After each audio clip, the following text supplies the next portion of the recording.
Hey everyone, phototristan back with another video, and in this video I'm doing a first look of the just released Schiit Audio Mjolnir 2 amplifier. This is it here on the top, and it's sitting on top of the Gungnir multi-bit DAC, which is also an update as well.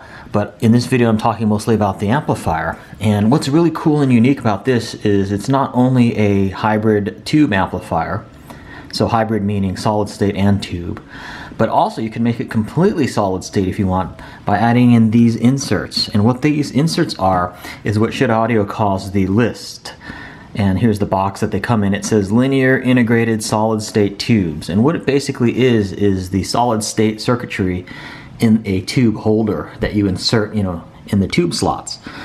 And so this gives you a fully solid state amplifier if you want it to be fully solid state, or if you want to be a hybrid and tube amplifier, you can certainly stick some tubes in here instead. It can take any of the 6 DJ8 tubes, the 9-pin tubes.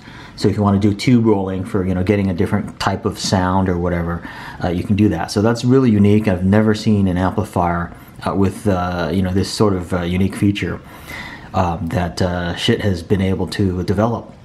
So, so far my initial impressions on this, I've listened to it for, I don't know, about an hour or so. I mean, it's still probably not even fully burned in or whatever, but with these solid state list tubes, it sounds quite dynamic, sounds really good. It doesn't sound strident or anything like that. Quite smooth and yet dynamic. But at the same time, if I want to, I can roll in tubes and get an even more sort of mid-rangey and smooth sound if I want to do that. The other thing that they added on the Mjolnir 2 versus the regular Mjolnir is that they've got single-ended input and outputs now too. So if you want to plug in a single-ended regular quarter-inch headphone, you can do that here. Prior, this amp was strictly a balanced-only amp, so now they've enabled to that. So that's really going to be popular because not tons of people have balanced headphones yet. Then you've got your 4-pin headphone jack here. Then this is right here an input selector. I believe that's new too. That enables you to select from the balanced inputs on the back or the single-ended inputs on the back. Then you've got a gain switch here, low and high gain, and then of course your volume knob here. Let me show you a picture of the back of this so you can kind of see what all the inputs and outputs look like.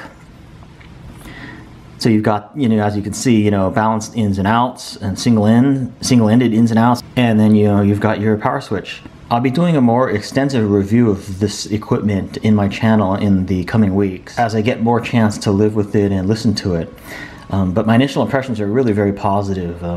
Excellent sound, plenty of power to drive my Odyssey LCD3s. When listening to this through the balanced outputs, it can output up to a maximum of 5 watts at 50 ohms, which is what my Odysseys run at. Plenty of power for these headphones with great overhead and stuff to spare. So I'm really impressed with it. And of course, Schiit Audio makes all their stuff here in America, and I think really their products perform definitely higher than their price point. So this has been my first look of the Schiit Audio Mjolnir 2 tube and solid state headphone amplifier.